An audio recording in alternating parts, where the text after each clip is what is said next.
Okay. We need help. We need immediate help. It's very red. I can see it. I need to get my kids out of here. You need to evacuate yourself. Do it now. When I opened my door, it was like yellow, all yellow with the smoke. The fire is heading west and it's spreading quickly. People was like shocked, crying, run everywhere. On the night of October 8th, 2017, a fast-moving wildfire in Northern California killed 22 people. The Tubbs fire burned tens of thousands of acres of land and more than 5,000 structures. Most of us were all seasoned dispatchers. Every window we looked out of was surrounded in fire. What I was hearing on the other end was complete chaos. So if I can't send everybody help, what can I do? I can prepare them to help themselves.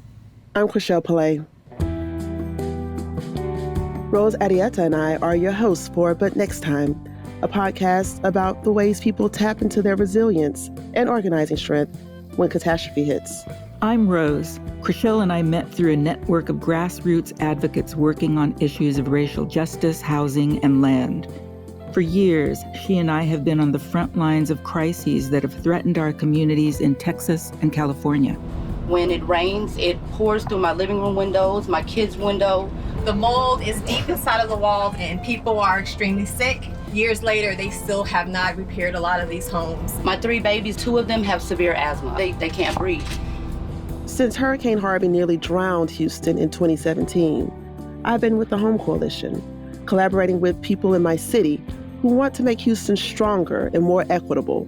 And I've been working with Just Cause Causa Justa in San Francisco and Oakland, where renters have organized to prevent displacement in 2 of the most unaffordable cities in the U.S. Rose and I came together to find and share stories that could help our communities in these uncertain times. A lot of the tenants did not understand their rights. She has started to help organize the women that are in this apartment complex. And for over a year now, we've had a lawsuit going. We've been begging. There's never a time where you can't use your voice. Your voice is your freedom. Over the course of this series, we'll meet activists and organizers committed to building justice and a sustainable future, even as they deal with wildfires, earthquakes, flooding, and a pandemic. You're listening to But Next Time.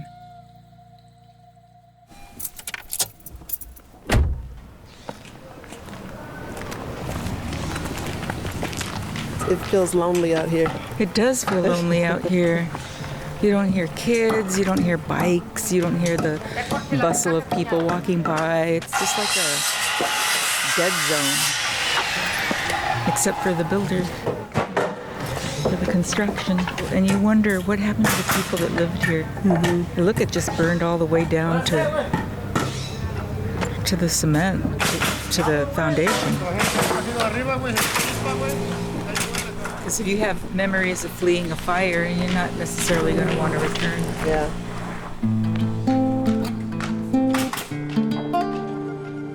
The Tubbs fire that leveled this neighborhood in 2017 caught Northern California off guard. Thousands of people had almost no warning before they woke up in the middle of the night and ran for their lives. Tens of thousands in 3 counties evacuated, 22 people dead.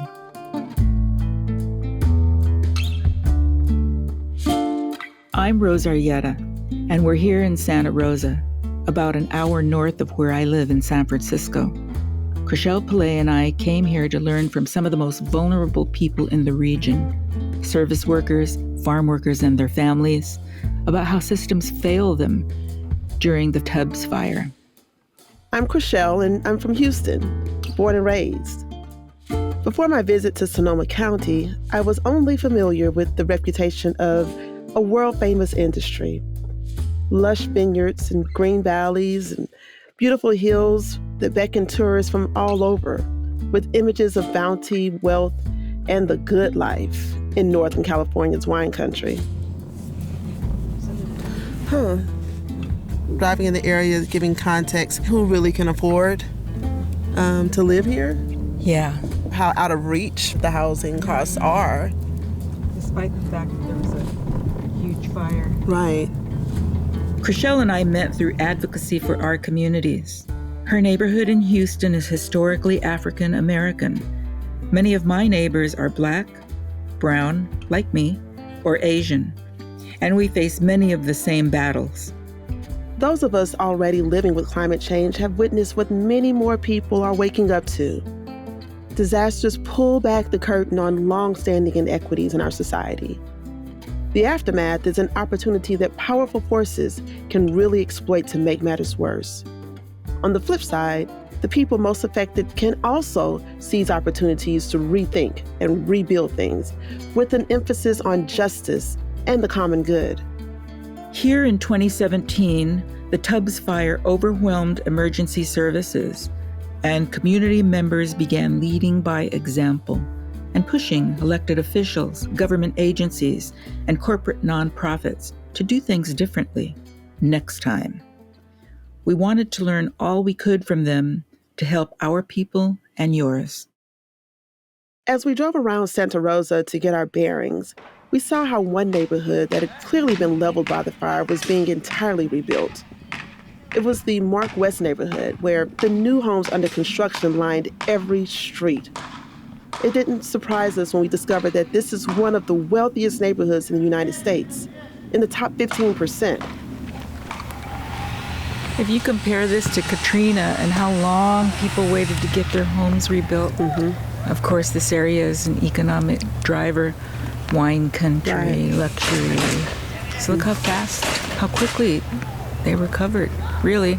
And we still have folks in Houston that are still living in moldy houses. Exactly. With blue tarps on their roofs. Over the next few days, we sought out people who could help us understand what life was like beyond neighborhoods like Mark West. They live and work behind the scenes of wine country, the thousands of people who make the agriculture and hospitality industries run. Planters, harvesters, farm workers, caregivers, hotel staff, dishwashers, line cooks, essential workers. I do this job for him. He's my boy. The little one. Yeah, he's my boy. Mariano Alvarez came to California from Oaxaca, Mexico, and he grew up speaking Triqui, an indigenous language. And he works with California Rural Legal Assistance. And that organization provides low-income Californians with information and free legal help related to employment, education, housing, and public benefits. We met with him in his office, decorated with his son's drawings and images of the farm workers he serves and heroes of the farm worker movement. I am the community worker here. Do you work on specific cases? Do you go out in the field? Oh, yeah. In collaboration with OSHA. Congress created the Occupational Safety and Health Administration, OSHA, to ensure safe and healthy working conditions. Also, I do field monitoring, field investigation, just to make sure that our community workers have restroom, toilet, shade, make sure that they have water, things like that. As Mariano described the backbreaking work of California vineyard workers, it made me think about African American history in the South. You know, when you were talking about the grapes by the pound, I'm thinking about, like cotton by the pound, and even after slavery with sharecroppers living on the plantations. They pay piece rate, which means all depends how much you pick up. And that container is very heavy. If you're not strong enough, you're not going to be able to lift that container. And you have to be very fast to get your pay. But it's very expensive to live here. It's very expensive to live in Sonoma County, in Napa County. We asked Mariano about the night of the Tubbs fire. El fuego, en 2017. He was at home asleep when a noisy interruption woke up his family. Around 4 a.m., someone came to my door. When I opened my door, it was like yellow, all yellow with the smoke. People was like shocked, crying, run everywhere. The manager can approach me and say, "We're emergency now. You have 10 minutes to get your stuff." 10 minutes. And we say, where we go now? North or south, east or west? We talked to several people like Mariano who had no warning that night. They learned they were in immediate danger from a knock on their door or a phone call from relatives. Others found out about the danger on a local radio station. Alicia Sanchez is the manager of KBBF, It's a mostly volunteer, non-commercial radio station. And I'm the president of the board of directors here, the janitor, the housekeeper, the mom, to all. KBBF has served Spanish speakers in Sonoma County for 40 years. During the Tubbs fire, it was thrust into providing urgent disaster information because none of the emergency information from local authorities was in Spanish. Señor Francisco, he's the first one that called me and said, Doña Alicia, there's a fire in Santa Rosa, and I just want to see, is that okay if I go to the radio just to find out what it's about? She was out of town when the Tubbs fire hit, and Señor Francisco, a longtime DJ, called from Petaluma to say he wanted to drive the 20 miles north toward the fire to get to the radio station. He's a very popular DJ in the morning. His audience is farm workers, landscapers, construction workers, truckers, people who are in hotels, people calling in from the field. And Señor Francisco said, si me voy a morir enfrente de estos micrófonos. If I'm going to die, I'm going to die in front of these microphones giving information al pueblo, to the community.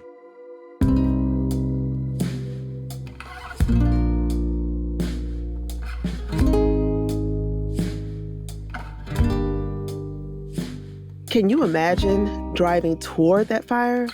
As every car heading in the opposite direction is full of people trying to get away from it? That's what Señor Francisco did. He told the story to his daughter, and his daughter said, Apá, ese día tú salvaste vidas. That day, Father, you saved lives. And he told me, Señor Francisco said, I guess we did. KBBF did, and we did.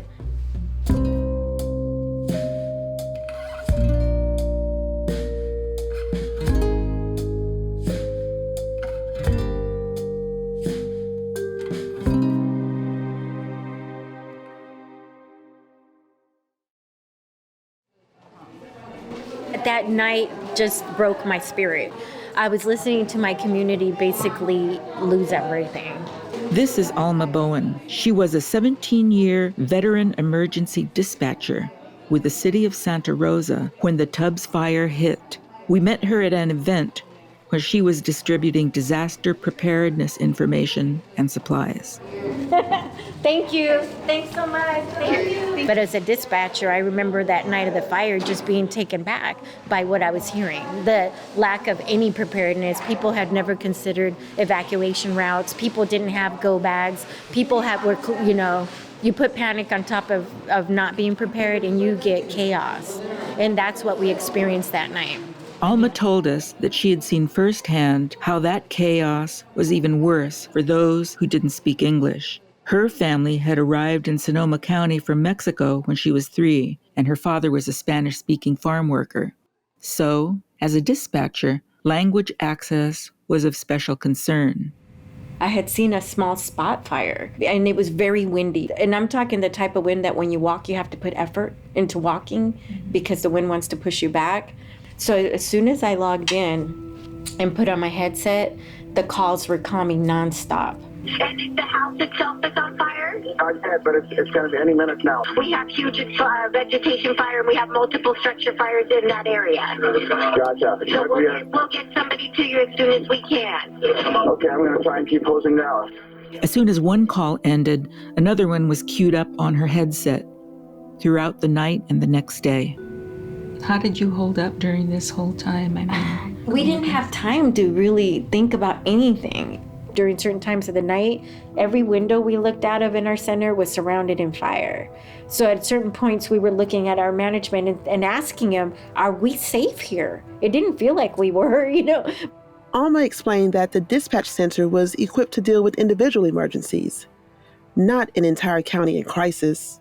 There was one particular call, and they were vineyard workers that were being housed on a site, and they really didn't even know where they were. Mariano had told us about how agents, the middlemen between employers and the crews they hired, transported workers to farms and vineyards. Some pickers stayed in trailers on work sites. without transportation. So they're stuck until the agent picked them up again. Somebody referred the call from the vineyard workers to Alma because she was the only dispatcher who spoke Spanish. A translator service was available over the phone, but sometimes her co-workers called her over to help them. Alma told us the culture of the office sometimes made her uncomfortable. At that point, I was the only non-white person that worked there. There were terms being used in the dispatch center they would call Hispanic panic. And I remember hearing both the crews out in the field and fellow coworkers using that term. And being that I had no idea, like, what does that mean? And, you know, I knew it was derogatory. I felt it was derogatory. At one point, I was like, what are you talking about? And they were like, well, you know, a lot of times the Hispanics, and I'm all, first of all, don't call them Hispanics, you know.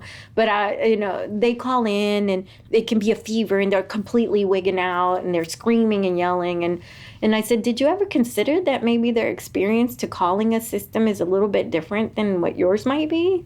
They come from countries where uniforms are not friendly. So that night, one of Alma's co-workers turned that call from the migrant workers over to her. And because they didn't know the address and they couldn't speak English to read any type of sign, she was having the worst time trying to get a location on them. And so once he spelled it out letter by letter, we actually were able to get a location for them. And so once I talked to the gentleman, I told him, you know, there's nobody there that's going to come help you. So you guys need to get out. If you have a body of water that you guys can get into, you know, do that. That night, we ran out of help. And that was absolutely the hardest thing to tell people. Nobody is coming for you. So even though there's a wall of fire in front of you, you have to figure out how to get through that. Alma didn't get back home to her family for 24 hours. In the days to come, when the paper listed the names of people who died, she paid particular attention. I kept looking to see if there were any Latino names in there because I was really worried. It really weighed on me. Like, did they get out? Because you don't know. And as a dispatcher, that's one of the things you deal with a lot of times is you don't get to see the outcome or know the outcome. While Alma fielded hundreds of calls from individuals, Alicia and the KBBF staff and volunteers worked to broadcast evacuation routes and other information in real time. Officials did not hold a press conference until the next day, and then it was only in English. Alicia, the station manager, did the best she could with that. I translated what was being said by the different people from the city, the county, the firemen, the sheriff, highway patrol, all the kind of officials. When there was a pause, whoever was translating would then go on air and another person would take over monitoring the announcements and working on translation.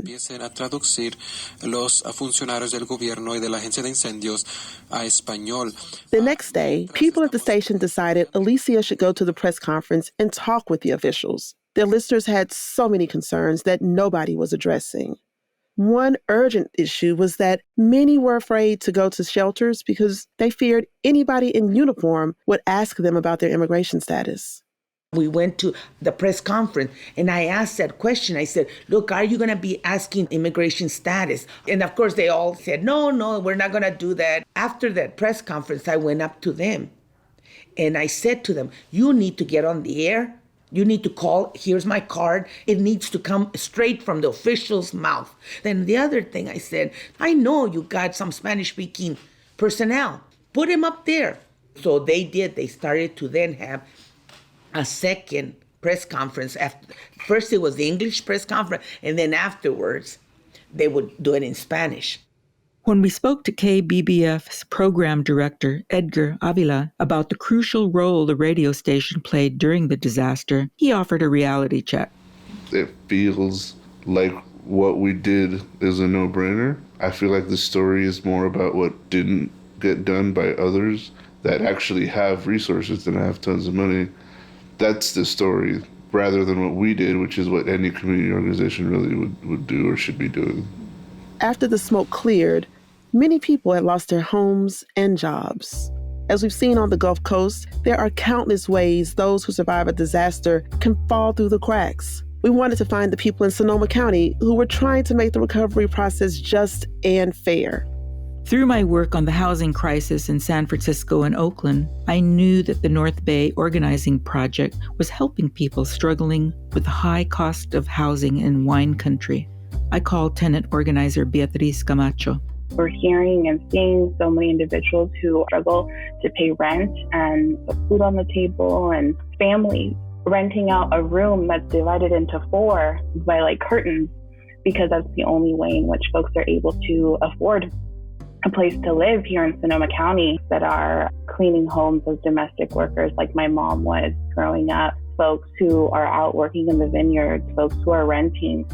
When we got to Santa Rosa, Beatriz sat down with us to reflect on the Tubbs fire. Focusing on tenants living in bad conditions prior to these disasters and then not having any resources afterwards. Yes. In 2017, the focus was on the homes that were lost, right? But then what about the renters that were renting those homes? Right. And looking at individuals who were evicted from their homes that were still standing, so that then, unfortunately, the owners would be able to rent them to folks who perhaps lost their home and had insurance money. We had one of our leaders that spoke up, and he shared the story about how his brother, who was living in Coffey Park, when the fires happened, he hosed down the house to make sure he would save it, before evacuating. The house was one of the only ones standing in that area. And then the landlord evicted him from that home and then re-rented to somebody else. Oh yeah, that sounds familiar. In Houston, when people profit from disaster or any humanitarian crisis, we call that disaster capitalism. It sure is. This has happened in Haiti. It's happened in Puerto Rico. It happens all over the world. On average, rents right after the Tubbs fire went up 36%. Some of the landlords were brought to court and ordinances were passed to prevent price gouging. But these were just temporary protections. Our city council in Santa Rosa decided to not extend the local emergency price gouging ordinance. So often the safeguards in place don't protect us. We see loopholes that ultimately leave our neighborhoods even more vulnerable to exploitation. The housing crisis is definitely getting worse, not better. Beatriz explained that long before these wildfires, low-wage workers, about 28,000 of them undocumented, struggled to find affordable housing. These wildfires made a longer-term crisis worse, a rental market gone haywire. The year after the Tubbs fire, an average 2-bedroom apartment was $2,500 a month, while farm workers brought home considerably less. The math just doesn't work. How do people survive? Nuestra comunidad que está creciendo esto, la solidaridad, que no es decir que tenemos que preocuparnos tanto cuando las cosas suceden. Beatriz had been working with the coalition to create a tenants union to protect the rights of low-income renters. We had our very first Sonoma County Tenants Union General Membership Meeting and Renters Assembly. I forgot to say this at the beginning. There are over 15 million tenants in California. Folks from all across the county came together in unity and solidarity as renters, talking about issues that are important to us, talking about forming apartment associations, talking about community land trusts. How do we look at housing in a different way? Because the way we're looking at it right now is not working. Okay. So here we go. The California State Legislature enacted this rent cap that we've been talking about. So each year, the landlord may not raise the rent more than 10% of the current rent. Amazing. In Houston, rent caps are outlawed. That's so wrong. That's crazy. So even when cities create anything that looks close to inclusionary zoning, the state preempts it and says, no one in Texas can do this. In California, though, there are so many exceptions that it really only covers about half of the state's renters. We can do better. More than half of renters in California pay more than 30% of their income to stay housed. That's unaffordable and means millions of people are on the verge of homelessness. One of the things that we value in this beloved community, in this organization, is language justice. We want to take a moment to acknowledge the interpreters today, right? Let's give it up for our translators one more time. It was exciting to feel the energy of people getting organized. It's so clear something has to change. I came away from that meeting feeling like they are really building a movement. Because what's happening in Sonoma County doesn't only affect Sonoma County and the folks that live here, it affects everybody in California, right? This is a statewide problem, and we need to address it everywhere. And so this is just the beginning, and it's exciting, and we're looking forward to what the future holds for us. We'll follow up on that beginning and on the ways people are organizing for a just and fair future in our next episode.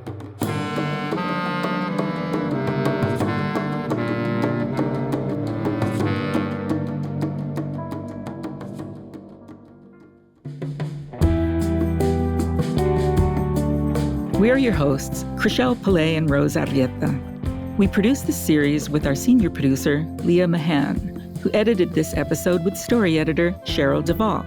Catherine Mondo mixed the sound, and Fernando Arruda wrote the music.